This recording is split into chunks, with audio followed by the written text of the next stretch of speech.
Saya dikirimin link status dari Mas Dr. Yasser Muhammad Arafat yang di tag ke Adi Asparendra dan Rasid Wiliansa, Raden Rasid.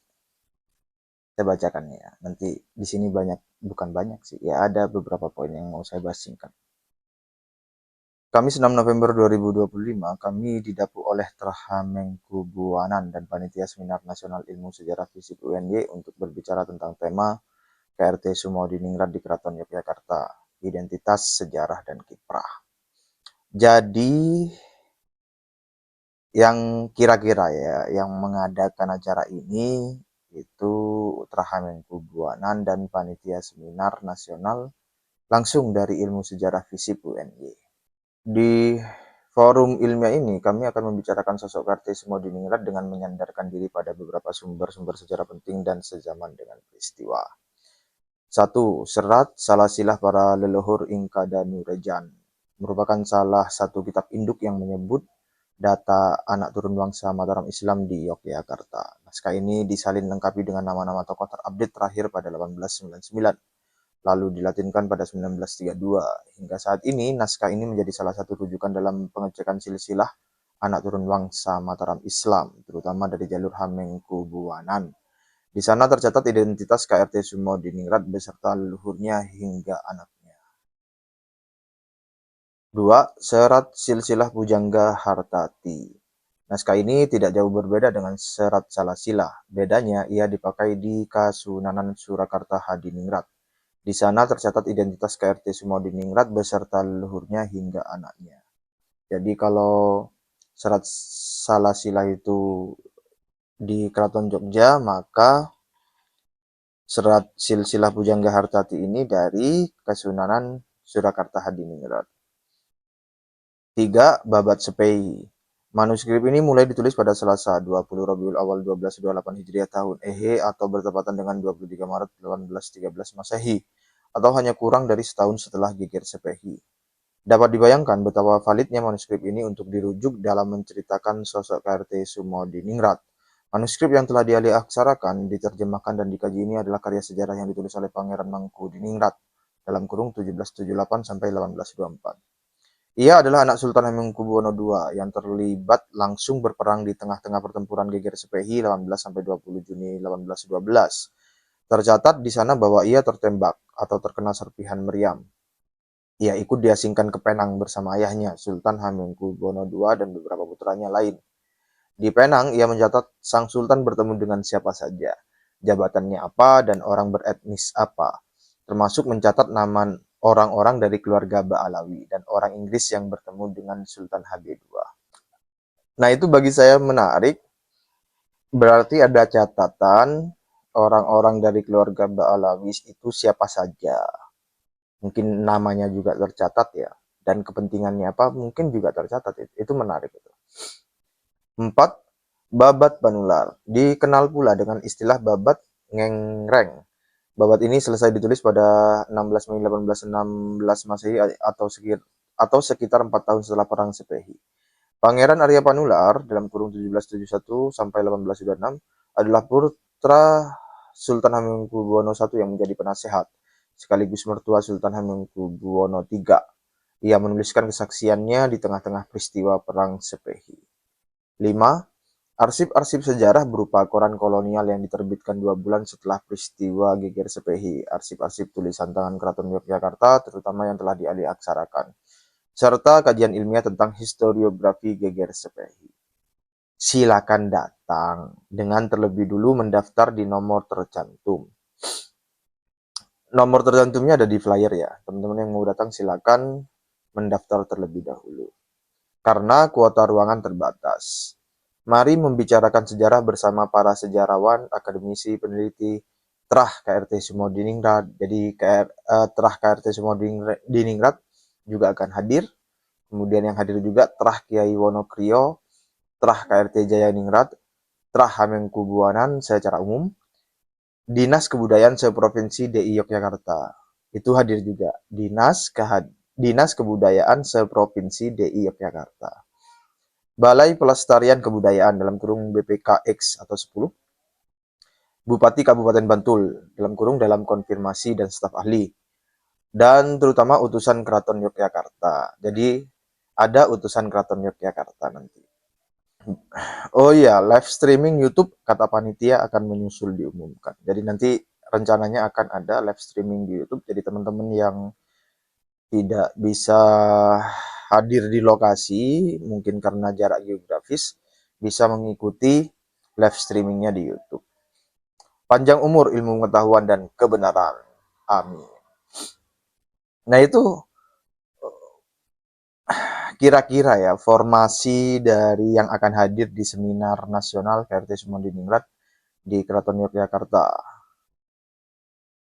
Identitas, sejarah, dan kiprah. Jadi umpamanya Habib Lutfi bin Yahya itu hadir, itu akan menjadi sebuah formasi yang bisa saling adu data itu. Jadi banyak sekali yang akan datang selain sejarawan, akademisi, peneliti. Datang juga itu Terah KRT Sumodiningrat, Terah Kiai Wonokrio, Terah KRT Jayaningrat, Terah Hamengkubuwonan, datang juga Dinas Kebudayaan Seprovinsi DI Yogyakarta, datang juga Balai Pelestarian Kebudayaan BPK 10.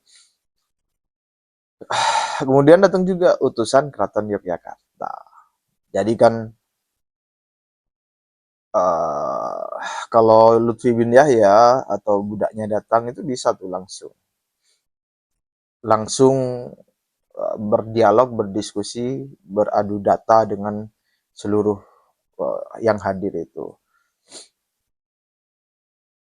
Jadi ini kira-kira ya menurut saya itu formasi lengkap. Ada Dinas Kebudayaan Provinsi DIY, Terah Sumodiningrat, Terah Kiai Wonokrio, Terah Jayaningrat, Terah Hamengkubuwonan, utusan Keraton Jogja juga hadir. Jadi monggo silakan. Katanya menurut Assegaf Lutfi bin Yahya itu punya data valid, bahkan lebih tahu daripada orang Keraton. Habib Lutfi punya catatan sejarah. Saya menyaksikan beberapa kali. Beliau ini punya buku yang Anda gak ketahui.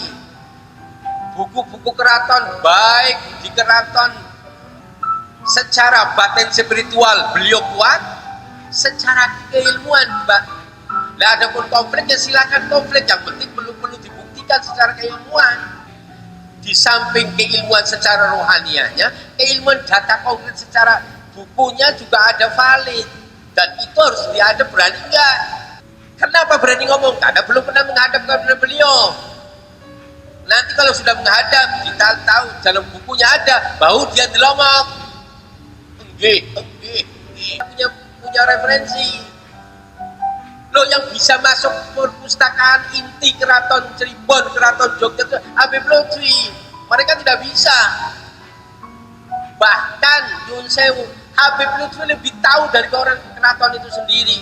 Saya nyaksikan. Kata Rumel Abbas juga. Semua dinilai. Lihat permasalahan ini, jika yang pertama ya Habib Lutfi itu belum pernah saya lihat tidak pernah bicara tanpa ada dasarnya. Penyelesaian paling apik dan paling ilmiah itu bukan di media sosial dan bikin gosip.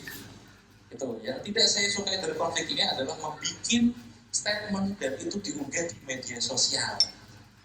Tidak akan menyelesaikan masalah. Jika memang motifnya adalah akademik dan ilmiah, orang itu tidak akan melakukan hal seperti itu. Kebenaran atau kebaikannya tidak akan disampaikan jika jabatan tidak benar. Saya lebih menyukai cara beradab, diskusikan. Habib Lutfi bukan orang yang kosong ya, langsung dituduh klaim ya, tuduh tanda bukti al-bayyinah atau al-mudda'i wa yamin ala mangkal ya. Jika tidak menuduh, harusnya ada bukti. Nah, silakan. Kalau memang makam yang di Samarang itu Habib Hasan bin Toha bin Yahya alias KRT Sumodiningrat, harusnya datang. Karena kan membela leluhur. Satu, membela leluhurnya sendiri. Dua, sudah pasti katanya memiliki data valid. Jadi tidak ada alasan untuk tidak datang, atau kalau nggak datang ya bisa diwakilkan. Kan di dalam bukan undangan ya, di dalam surat permohonan menjadi pembicara itu diinformasikan kontak kontak panitia untuk mengkonfirmasi bisa hadir atau tidak. Jika tidak bisa hadir, penggantinya siapa. Nah, itu penggantinya itu ya silakan bisa siapa itu namanya? Zamim atau Zimam atau Syahrel atau Rumel Abbas atau siapa? Syahrel, Rumel Abbas atau siapa lagi itu? Oh, ini Muhdor Assegaf atau Mudor Assegaf. Kan bisa diwakili. Dan itu tidak susah kalau punya data valid, ya tinggal kirim perwakilan, utusan, tinggal kasih tahu ini datanya. Nah, selesai kan? Mudah. Dengan hadir itu kan bisa mematahkan argumentasi dari Trah Keraton Jogja bahwa Habib Hasan bin Toha bin Yahya itu bukan RT Sumo di Ningrat. Dan makam yang di Semarang itu makam palsu. Nah, kalau mematahkan itu kan artinya nanti Habib Lutfi bin Yahya atau klan Habib Alwi secara umum bisa tuh punya leluhur yang berjalur ke Trah Mataram Islam.